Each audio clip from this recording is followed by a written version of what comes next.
Yes, there's going to be changes. I don't think it happens during the season if you're talking about Belichick.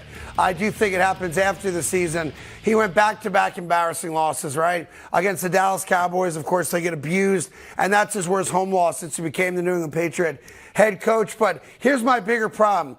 There's a point in this game where the great Bill Belichick quit on his team. Ooh. And you saying Bill Belichick quit on the Patriots? So don't play it. Freeze it. All right. Freeze. All right, so check this out.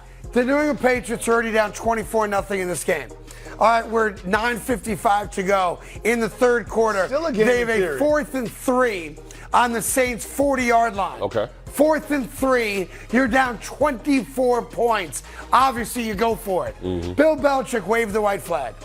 Bill Belichick waved the white flag, and he called the punting unit on the field. That is telling the guys on the sideline, I quit, I give up, it's a wrap, with essentially the entire second half to go. Now you know that it is over for Bill Belichick in New England. That's the moment we will look back on and go, that's the moment where we all learn that Bill Belichick no longer believes in his coaching ability or the talent he's put together on the sideline in New England. That was embarrassing. Bill Belichick quit, but so did Mac Jones. You talk about a guy who had 6 interceptions, 2 fumbles, right? And four of those turnovers went for touchdowns. There's no reason to start that man anymore. This is back-to-back weeks. You've benched him for Bailey Zappe. Right, and rightfully so.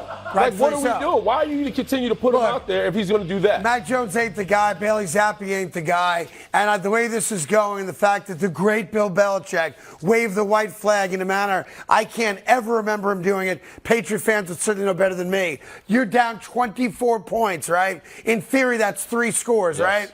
And you're on the opponent's 40-yard line. It wasn't 4th and 30. It was 4th and 3. And after the game, Belichick was asked about it. I'll paraphrase here because he's so boring. I don't want to do it on a Monday morning to you. Bill Belichick came out and said, when we get better at 4th down, I'll put the offense on the field. Well, one thing about that play. Glad you brought up that play. Because there's 10 minutes left in the third quarter. This is not a lost cause at this point. Correct. And it's on the 40-yard line. That's a 57-yard field goal. If you're going to put a kicking unit out there, put the field goal unit out there. You netted basically 25 yards with that punt. They caught it around the 15. Yeah. Like, it's basically 25 yards. Yeah, I thought maybe a fake punt there, something aggressive. You're down 24. You're not going to come back and win the game. And Bill Belichick waved the white flag like the quitter that he is. And that's how this is going to end in New England. Robert Kraft's going to have to go to him and say, look, I don't want to embarrass you because you meant so much to this franchise. You're going to get to 300 wins, but you're not going to catch Don Shula here because the cupboard is bare. Yeah. There's not a lot of talent there.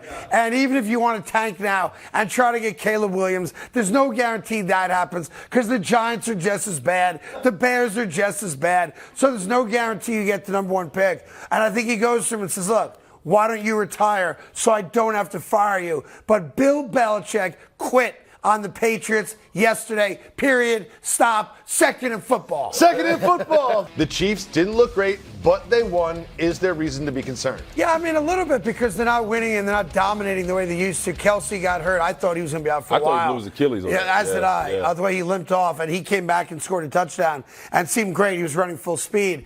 Look, the Minnesota Vikings had ample opportunities to put more points on the board and beat the Kansas City Chiefs. The referees helped Kansas City out yesterday as well. We now know for a fact that the NFL is totally invested in Kansas City making another run to a Super Bowl by all the nonsense they pulled with the Taylor Swift crap over the last 2 weeks. But look, the Vikings season ended yesterday at 1-4, and the Kansas City Chiefs, I compare them more to the Eagles than I do anybody else. Because while the Eagles are undefeated, the Eagles haven't really, week after week, blown dudes out the way the San Francisco 49ers have. The Eagles have not played a great game to their standards yet this season. Even yesterday's win against the Rams, Matthew Stafford misses a wide-open receiver for a touchdown that would have given the Rams the lead in the fourth quarter, and then we would have learned a lot about the Eagles coming from behind in the fourth quarter, which is something they've really rarely had to do in the Nick Sirianni era, with Jalen Hurts being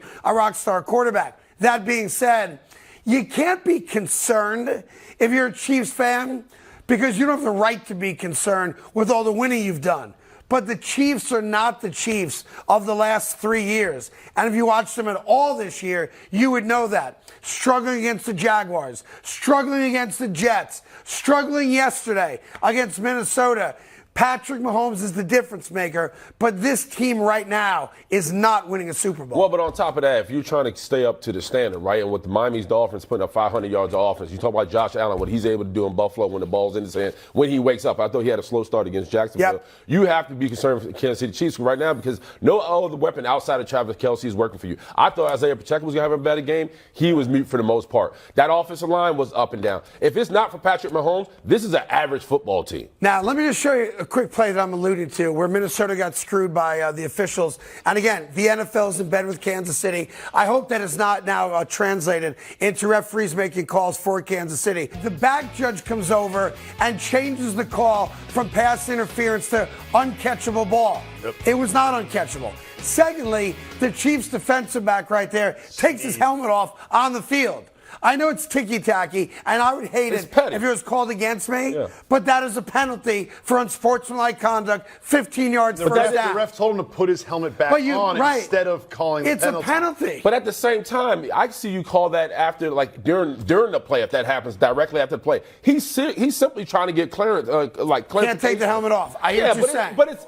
I want to be clear. It's ticky-tacky, and it would bother me if I were a Chief fan. But if I'm a Viking fan watching that game, and I'm down a touchdown, 4.5 minutes to go, and I get pass interference in the end zone, and the back judge then says, well, it really wasn't interference, I'm livid about that. And then when the Chief player takes his helmet off on the field of play. But he's talking to the refs, Craig. With the helmet on. But let's forget you cannot take the helmet off. The actual call, they called it uncatchable, but it was only uncatchable because of the pass interference. Yeah, and by the way, like the helmet thing is distracting, but the actual call is a bad call. Yeah. To show you I'm a good guy, and I'm magnanimous, and I'm honest, all right?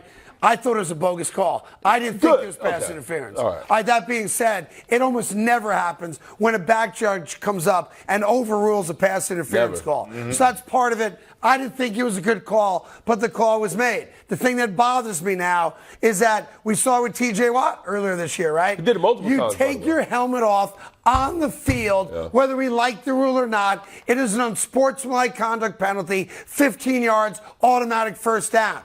The Vikings had plenty of other chances to score touchdowns and maybe win this game, but in that particular moment, with 4.5 minutes to go, the officials screwed the Minnesota Vikings. Helmets off.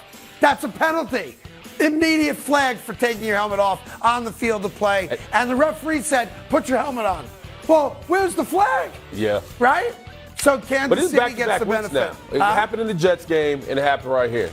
Chiefs, refs. I just think the rules have to be the same for everybody. You can't have one set of rules for Kansas City and another set of rules for everybody else. Moving on to third in football, are people sleeping on the Eagles? They're 5-0. I mean, how could you sleep on the Eagles? Now, when they get beaten by the Jets this weekend, we can start talking more about what's wrong with Philadelphia. I thought Jalen Hurts had his best game this year.